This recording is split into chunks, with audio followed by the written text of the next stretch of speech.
Mary Vincent was only 15 years old when she was brutally attacked by Lawrence Singleton.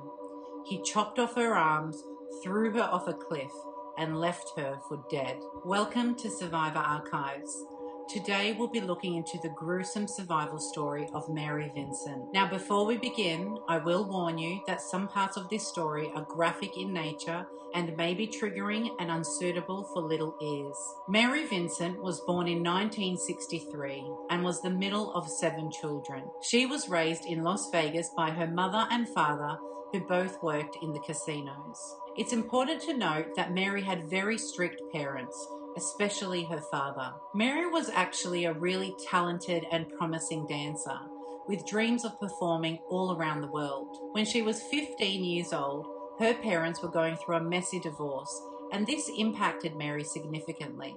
She began to cut class, wear makeup, and focused more and more on her boyfriend.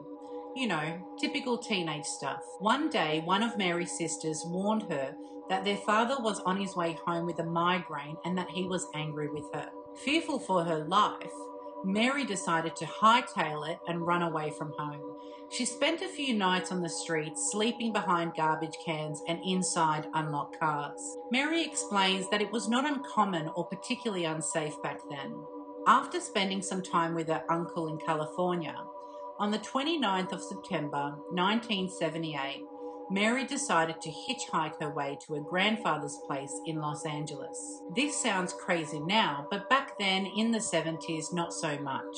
It was common for people who had no money, especially teenagers, to hitchhike their way to their desired destination.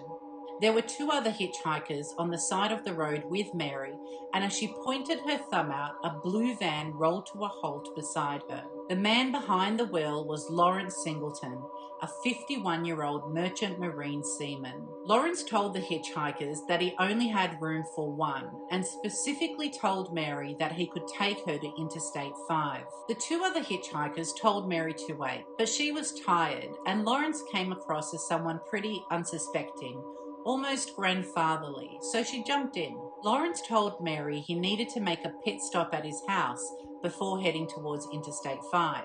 Mary fell asleep in the van, and upon waking up, she realized they were heading towards Nevada instead. She demanded that he turn the car around, to which he willingly obliged. He kind of feigned ignorance and explained it was an honest mistake as he began to make his way back down towards Interstate 5. A few miles down the road, Lawrence pulled the car over on the side of the road to relieve himself.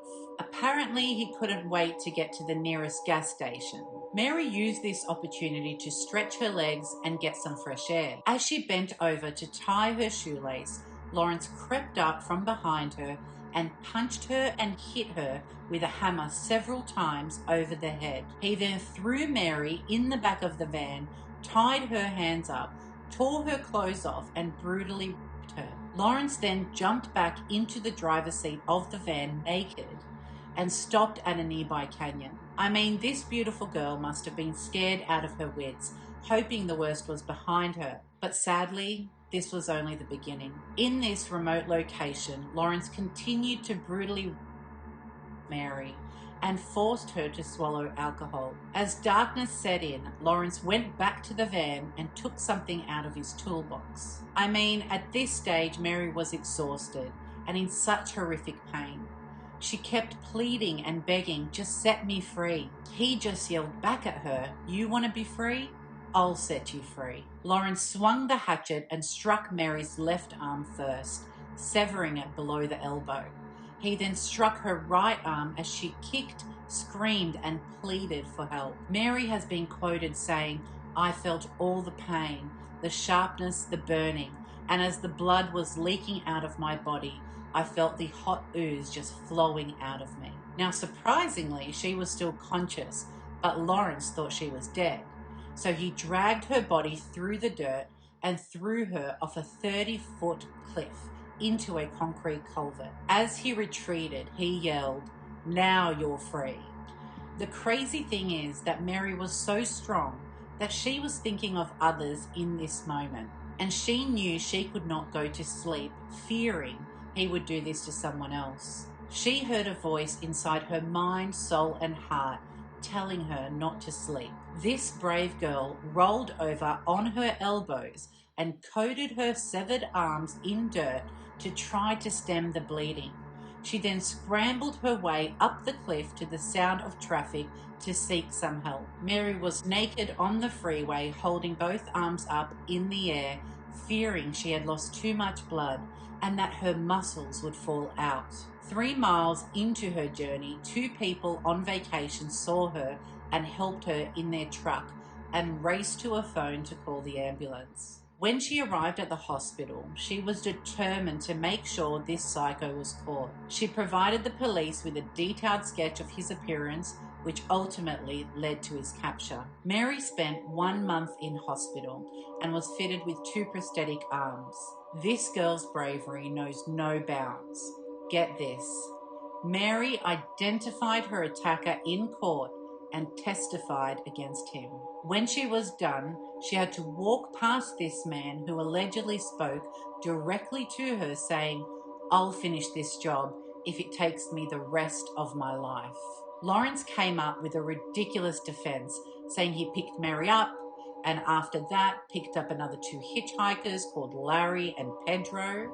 He said they stopped to smoke some and paid to have with Mary. He claimed he passed out after that and Larry drove the van to San Francisco, basically denying attacking and her entirely. Suffice to say, no one ever found Larry or Pedro. The jury found Lawrence guilty and he received the maximum sentence for kidnapping, attempted forcible and forced population. He got 14 years, which is absolute madness. After the attack, Mary's parents couldn't handle what had happened to their little girl. So once she finished high school in Las Vegas, she traveled around looking for a place to settle down and did this in Gig Harbor, Washington State. She felt like she didn't have a family, which is really sad, and for as long as she could remember, wanted to be a mother. So she was determined to create her own family. Mary got married and had 2 sons who she absolutely adores. And even though she tried to live a somewhat normal life, Mary was plagued with post-traumatic stress, constantly feeling afraid and breaking bones from nightmares. She had dislocated her shoulder from jumping out of bed and smashed her nose and cracked her ribs. This crippling fear intensified when she got word that her attacker, which is the only way Mary will refer to Lawrence, only served 8 years for good behaviour. But his psych evaluation read, because he is so out of touch with his hostility and anger, he remains an elevated threat to others' safety inside and outside prison. Furthermore, it had been alleged that he was writing letters to Mary's lawyer, threatening her. What were they thinking? Lawrence returned home to his native Florida after being rejected by many towns in California, rightly so. In Florida, no one knew who he was. He went in and out of jail and psych wards over the years for petty theft and attempted suicide. But in 1997, his murderous tendencies returned. He killed worker and mother of 3, Roxanne Hayes, in his living room. It was reported that the police found him naked from the waist down, standing over her body with his shirt splattered with blood. She agreed to meet Lawrence at his home for $20. In typical Lawrence fashion, he excused his actions by saying Roxanne wanted more money and that he didn't mean for her to die. Come on. The part that really got me was Mary, and you're probably thinking, where does Mary fit into all of this? Well, in all her suffering, she testified against Lawrence in court again. She went through all the horrid details of her attack, determined to get justice for Roxanne and herself. Her goal was, and still is, to deter people from hitchhiking by bringing awareness to the dangers. After 4 hours of deliberation, a Florida court convicted Lawrence and sentenced him to death. Whilst the laws have changed now regarding a sentencing for what he did to Mary, if they had changed back then, he would have never gotten out of jail and Roxanne's death could have been avoided. On the 28th of December 2001, whilst Lawrence was awaiting execution, he died of cancer. There was a part of Mary that felt robbed, that she would never find out what was in that dark soul of his. But looking at her sons and the relief they felt, a tremendous feeling of freedom overcame her. Today, Mary enjoys being an artist, her children, and her faith. She stood in the face of evil, an evil she never knew existed. And even though she may not always feel triumphant, in my eyes, she is a survivor. If you would like to hear more survival stories, please ensure to like, comment, subscribe, and hit that notification bell. And if you're on Facebook, be sure to like, comment, and follow.